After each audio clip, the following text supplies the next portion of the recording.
प्रभु यीशु के सामर्थ्य नाम में आप सबको जय मसीह की। Praise the Lord. आइए आज के सुंदर दिन के लिए पिता का धन्यवाद करते हुए अपना ध्यान हम प्रभु के वचन में लगाएं।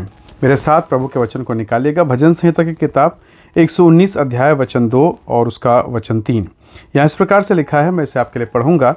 क्या ही धन्य है वे जो उसकी चेतौनियों को मानते हैं और पूर्ण मन से उसके पास आते हैं। फिर वे कुटिलता का काम नहीं करते, वे उसके मार्गों में चलते हैं। Praise the Lord, hallelujah.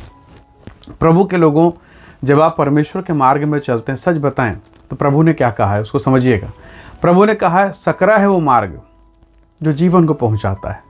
बहुत लोग नहीं, प्रभु ने कहा थोड़े लोग हैं जो उससे पाते हैं। हालेलुया। और इस उत्तम जीवन को देने के लिए प्रभु ने आपको चुना है। इसका मतलब है कि यीशु मसीह आपको और मुझको ये बताना चाहते हैं कि मैं तुम्हारा स्वागत कर रहा हूँ एक सकरे मार्ग में चलने के लिए। और ये जो सकरा मार्ग है, ये सहज मार्ग नहीं, कठिन है वो मार्ग जो जीवन को पहुंचाता है। और प्रभु ने कहा थोड़े लोग हैं जो उसे पाते हैं। हालेलुया। प्रभु ने आपको वो जीवन का मार्ग देने का निश्चय किया, पर इसको पाने का तरीका थोड़ा कठिन है। इतना आसान नहीं, थोड़ा कठिन है। पर हाँ, इस कठिनता में परमेश्वर की आशीष है। आज्ञाकारिता में बाइबल कहती है क्या है धन्य वे जो उसकी चेतौनी को मानते हैं। कभी कभी प्रभु की आज्ञा मानना आपको पीड़ादायक लगेगा, कठिन लगेगा। कभी कभी ऐसा लगेगा कि व्यर्थ है, फालतू है, बेकार है, ऐसा भी लगेगा। परमेश्वर के लोगों, नामान सुरयानी जो कोढ़ से ग्रसित है, जिसको उस देश का उसके देश के आराम देश का जो राजा है, वहाँ के जितने लोग हैं, कोई उसे चंगा नहीं कर सकता, कोई राजवैद्य नहीं। और तब वो इज़राइल में आता है परमेश्वर के दास एलीशा के सम्मुख में। प्रभु के दास ने अपने सेवक के माध्यम से कहलाकर भेजा कि जाकर यरदन में 7 बार डुबकी लगा ले। अब यरदन दलदल, कीचड़, गंदगी से भरा हुआ। उसने बताया अपने देश के सुंदर और बेहतरीन नदियों के बारे में बताया, उसके पानी की क्वालिटी के बारे में बताया। पर परमेश्वर के दास ने जो कहा था ना, वो मार्ग थोड़ा सकरा था, खराब था। अब सवाल ये है, अगर उसके यहाँ की नदी, उसके यहाँ का सरोवर, तालाब अगर उसे चंगा कर देता वहाँ का पानी, तो क्यों चंगा नहीं हुआ? फिर यहाँ क्यों आया है? प्रभु के दास ने कहा कि जाकर वहाँ डुबके लगा ले। थोड़ा कठिन लगा, क्योंकि जब वो देखा कीचड़ है, गंदगी, शायद दुर्गंध आ रही, बास आ रही, कैसे जाए। पर जैसे तैसे उसके सेवकों ने, उसके अंगरक्षकों ने, उसके सहकर्मियों ने उसे समझाया कि यदि कोई कठिन काम तुझे मिलता तो क्या तू नहीं करता? बस जाकर डुबकी तो लगाना है। प्रभु के लोगों, परमेश्वर के लोगों, 7 बार डुबकी, पहली बार, दूसरी दफ़े, तीसरी दफ़े।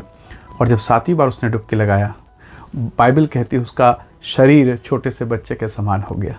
Praise the Lord, hallelujah.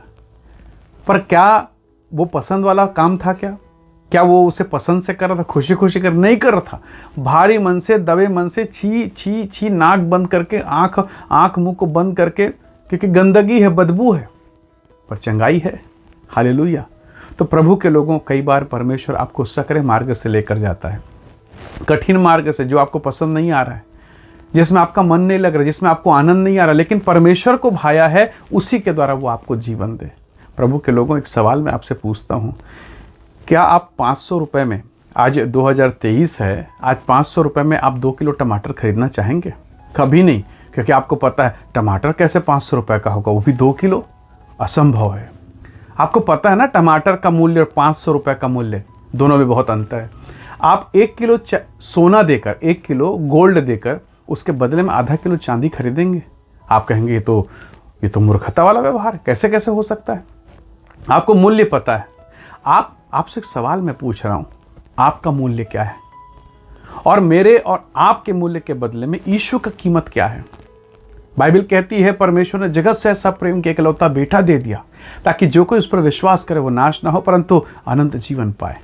परमेश्वर के पास एक बेटा है, यीशु मसीह, बहुमूल्य, इकलौता, उसके समान कोई नहीं, पर उसको परमेश्वर ने दे दिया मेरे लिए और आपके लिए।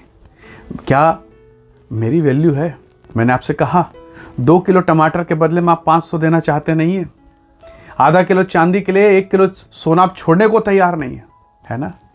पर वो परमेश्वर मेरे जैसे पापी के लिए उसने अपना इकलौता बेटा देने का निश्चय कर लिया, क्योंकि उसे मालूम है, उसे पता है मैं बहुमूल्य हूँ, मुझे बहुमूल्य बनाया जा सकता है। हालेलुया। क्या आप परमेश्वर के प्रेम को समझ पा रहे हैं? जिस दिन नामान सुरयानी ने परमेश्वर के अनुग्रह को समझा, जब वो चंगाई को पाया, वो जाकर उसी एलीशा के सामने मुंह के बल गिरकर दंडवत किया, रोया और उसके पांव के नीचे की मिट्टी को उठाकर लेकर कहा कि धन्य इज़राइल का परमेश्वर। हालेलुया। प्रभु के लोगों, शायद आप एक कठिन मार्ग से होकर गुजर रहे हैं, जीवन के पीड़ादायक स्थिति से होकर गुजर रहे हैं।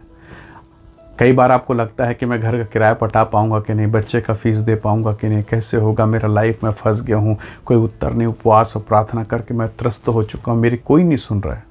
परमेश्वर के लोगों, बहुत बार इब्राहिम ने भी ऐसे सोचा होगा, बहुत बार सारा ने भी ऐसे सोच के रोया होगा, पर क्या उनका परमेश्वर उनको धोखा दिया या उनका परमेश्वर विश्वास योग्य रहा?